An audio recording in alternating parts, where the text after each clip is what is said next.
ভোগাচ্ছে শনির দৃষ্টি। রাস্তায় কালো কুকুর দেখলেই করুন এই কাজ। টাকা পয়সা সুখ শান্তি সব আসবে হাতের মুঠোয়।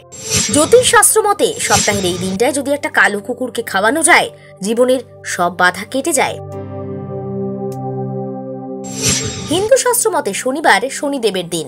শনি যদি কারো ওপর রুষ্ট হন, তার জীবনে ভোগান্তি শেষ থাকে না, জীবন শেষ হয়ে যায়।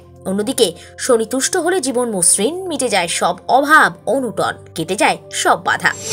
জ্যোতিষশাস্ত্রে বলা হয়েছে শনির খারাপ দৃষ্টি পড়লে অনেক সমস্যা হতে পারে। রাহু এবং কেতুকেও এই শ্রেণীতে রাখা হয়েছে। এই তিনটি গ্রহ যখন অশুভ ফল নিয়ে আসে, তখন অনেক সমস্যা আসে। চাকরি, ব্যবসা, দাম্পত্য জীবনে সব ক্ষেত্রেই সমস্যা আসতে শুরু করে। এই তিনটি গ্রহকে শান্ত রাখা সহজ। অনেক সময় তথ্যের অভাবে মানুষ সময় মতো ব্যবস্থা নিতে না পারায় জীবনে দুর্ভোগ কমার পরিবর্তে দেখা যাচ্ছে তা বেড়ে যাচ্ছে। বিশ্বাস অনুযায়ী যে কোনো প্রাণীকে লালন পালন করা, তার সেবা করা, এইসব করেও গ্রহ শান্ত রাখা যায়। শনি এবং কেতুর প্রতিকার। বাড়িতে কালো কুকুর রাখলে শনি কেতু গ্রহ শান্ত থাকে বলে বিশ্বাস করা হয়। ঘরে কালো কুকুর থাকলে নেতিবাচক শক্তি নষ্ট হয়ে যায়, খারাপ দৃষ্টি পড়ে না। মনে করা হয় এই দুটি গ্রহের প্রভাব কালো কুকুরের ওপর থেকে যায়, যার কারণে বাড়িতে বা ঘরে কোনো খারাপ প্রভাব পড়ে না।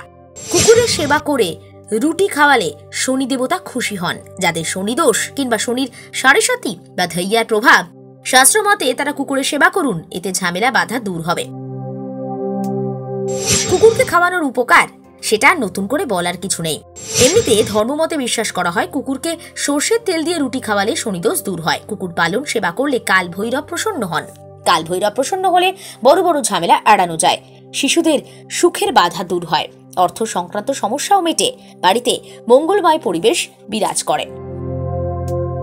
তবে আমরা একটা কথা বলবো যে শুধুমাত্র যে ভয়ের কারণে কিংবা এইটা করলে এইটা হবে, এই জায়গা থেকে একটু দূরে সরে অবলা জীব প্রভুভক্ত প্রাণী হিসেবে কুকুরকে আপনি আদর করে তাকে নিজের কাছে রাখুন। দেখবেন মানুষ হয়তো বিশ্বাসঘাতকতা করতে পারে, কিন্তু প্রভুভক্ত কুকুর করে না। পোষ্য এতটাই তার প্রভুকে ভালোবাসে, তার প্রিয় মানুষকে ভালোবাসে, নিজের সবটুকু দিয়ে সে আগলে রাখে।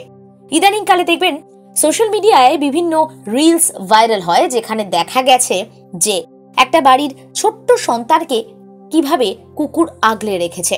সে বাড়ির লোকের সঙ্গে মিশে গেছে, তার পরিবারের সদস্য হয়েছে। তার অমায়িক এক দৃষ্টি আপনার মন ভালো করে দেবে। আমরা যে ধর্ম সংক্রান্ত তথ্য এখানে উপস্থাপিত করলাম, সেটা অবশ্যই বিভিন্ন মাধ্যম থেকে পাওয়া তথ্য এবং সম্পূর্ণভাবে বিশ্বাসের ওপর নির্ধারিত। সাজবেলা ডিজিটাল এই সমস্ত কিছুর 100% নিশ্চয়তা দেয় না। দেখতে থাকুন সাজবেলা ডিজিটাল।